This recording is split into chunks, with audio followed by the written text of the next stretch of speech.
بسم اللہ الرحمن الرحیم۔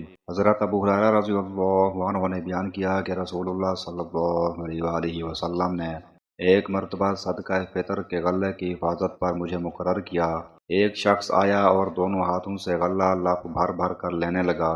میں نے اسے پکڑ لیا اور کہا کہ اب میں تجھے رسول اللہ صلی اللہ علیہ وآلہ وسلم کی خدمت میں پیش کروں گا۔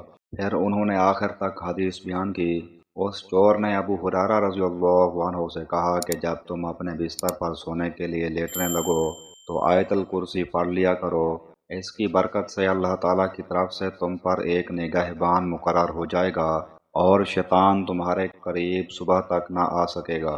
ان حضرت صلی اللہ علیہ وآلہ وسلم نے فرمایا کہ بات تو اس نے سچی کہی ہے، اگرچہ وہ خود جھوٹا ہے، وہ شیطان تھا۔ صحیح بخاری حدیث نمبر 3275۔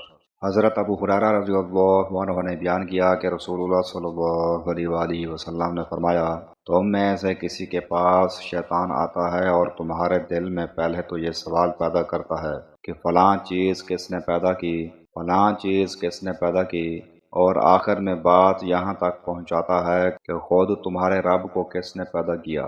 جب کسی شخص کو ایسا وسوسہ ڈالے تو اسے اللہ سے پناہ مانگنی چاہیے، شیطانی خیال کو چھوڑ دے۔ صحیح بخاری حدیث نمبر 3276۔ حضرت ابو ہریرہ رضی اللہ عنہ نے بیان کیا کہ رسول اللہ صلی اللہ علیہ وآلہ وسلم نے فرمایا، جب رمضان کا مہینہ آتا ہے تو جنت کے دروازے کھول دیے جاتے ہیں، جہنم کے دروازے بند کر دیے جاتے ہیں اور شیاطین کو زنجیروں میں کس دیا جاتا ہے۔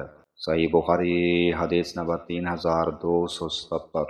حضرت جابر رضی اللہ عنہ نے خبر دی کہ نبی کریم صلی اللہ علیہ وآلہ وسلم نے فرمایا، رات کا اندھیرا شروع ہونے پر یا رات شروع ہونے پر اپنے بچوں کو اپنے پاس گھر میں روک لو، کیونکہ شیاطین اسی وقت پھیلنا شروع کرتے ہیں۔ پھر جب عشاء کے وقت میں سے ایک گھڑی گزر جائے تو انہیں چھوڑ دو، چلیں پھریں، پھر اللہ کا نام لے کر اپنا دروازہ بند کرو، اللہ کا نام لے کر اپنا چراغ بجھا دو، پانی کے برتن اللہ کا نام لے کر ڈھک دو اور دوسرے برتن بھی اللہ کا نام لے کر ڈھک دو، اور اگر ڈھکن نہ ہو تو درمیان میں ہی کوئی چیز رکھ دو۔